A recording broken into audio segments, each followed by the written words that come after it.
Bharatiya Janata party कार्यालय में स्वागत है।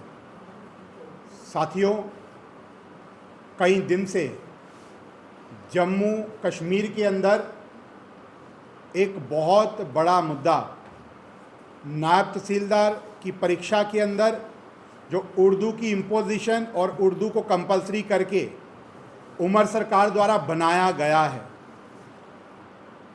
कई सालों से नौजवान इस तैयारी में था कि उसको कब मौका मिले और वो रिक्रूटमेंट प्रोसेस में हिस्सा लेकर के नौकरी पाए।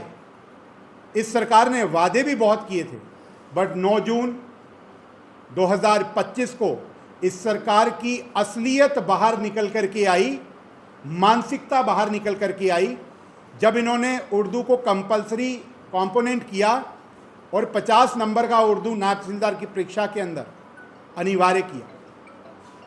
पिछले 33 दिन से, आज 33वां दिन है, पिछले 33 दिन से लगातार भारतीय जनता पार्टी इस मुद्दे को लेकर के, इस विषय को लेकर के सड़कों पर लड़ाई लड़ रही है। और हमारा आर्गुमेंट एक सिंपल आर्गुमेंट है। इस प्रदेश के अंदर नायब तहसीलदार की रिक्रूटमेंट के लिए जो रूल्स 1973 में फ्रेम किए गए थे, उसके अंदर सिर्फ और सिर्फ ग्रेजुएशन मांगी जाती थी। और ये रूल्स 1973 से लेकर के 2003 तक चले। 2003 तक इन्हीं रूल्स के बेसिस के ऊपर रिक्रूटमेंट हुई और कई नौजवान लगे भी और लग करके प्रमोशनें लेकर के आज रिटायर भी हो चुके हैं। उस समय उर्दू की कई कंपलसरी नहीं था, कई अनिवार्यता नहीं थी, तो क्या वो कम काम कर पाएगा इन डिपार्टमेंट्स के अंदर? ये एक प्रश्न है बहुत बड़ा। पर जब 2003 के अंदर रूल्स मेंड हुए, जो 2009 तक चले, उसके अंदर जोड़ दिया गया मैट्रिकुलेशन में 10th में उर्दू होनी चाहिए।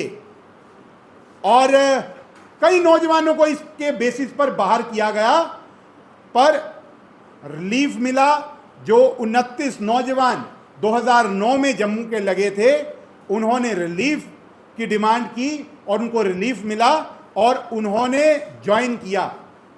उन्होंने तो 10वीं में उर्दू नहीं पढ़ी थी और वो लोग तो नायब तहसीलदार से तहसीलदार भी बने। उन्होंने कई अरसे से इस डिपार्टमेंट में सर्व भी कर रहे हैं। क्या उन्होंने कम काम किया क्या? और किया तो उनको प्रमोशन किस बेसिस पर मिली? ये जो निर्णय है, ये सरासर बाहर एक पूरे तबके को, लगभग 80% को इस रिक्रूटमेंट से बाहर रखने का निर्णय है, जिसके खिलाफ हमने पहले दिन से ये डिमांड रखी थी। हमारा आर्गुमेंट बिल्कुल क्लियर था कि ये जो निर्णय है, ये जहां पर कॉन्स्टिट्यूशन के खिलाफ है, एंटी कॉन्स्टिट्यूशन है, अनकॉन्स्टिट्यूशनल है, कि जहां पर एक तरफ कॉन्स्टिट्यूशन हमको प्रीफेस के अंदर, प्रीएम्बल के अंदर हमको कहता है, आर्टिकल 14-16 जो इक्वालिटी ऑफ अपॉर्चुनिटी की बात करता है, जो कहता है कि किसी के साथ भी लिंग, धर्म, प्लेस ऑफ रेजिडेंस, लैंग्वेज के आधार पर कभी भी भेदभाव नहीं हो सकता। इक्वल ट्रीटमेंट किया जाएगा, इक्वालिटी प्रिवेल होगी। और आर्टिकल 16 कहता है इन्हीं बेसिस के ऊपर पब्लिक एम्प्लॉयमेंट में, इन पब्लिक एम्प्लॉयमेंट में कभी भी डिस्क्रिमिनेशन नहीं हो सकती। पर ये डिस्क्रिमिनेशन करके ये सरकार क्या सिद्ध करना चाहती है? ये किसको खुश करना चाहती है? ये किसके साथ खड़ी है? आज 33 दिन के बाद समझ में आ रहा है।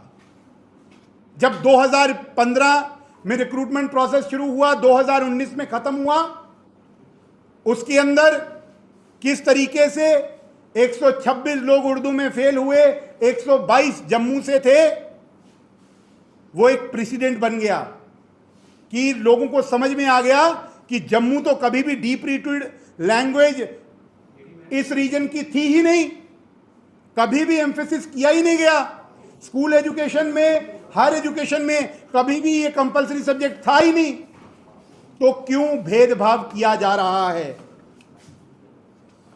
जब नायब तहसीलदार के लिए आप उर्दू की अनिवार्यता करते हैं तो नायब तहसीलदार से ऊपर तहसीलदार रहता है, जो नायब तहसीलदार भी प्रमोट होकर के तहसीलदार बनते हैं।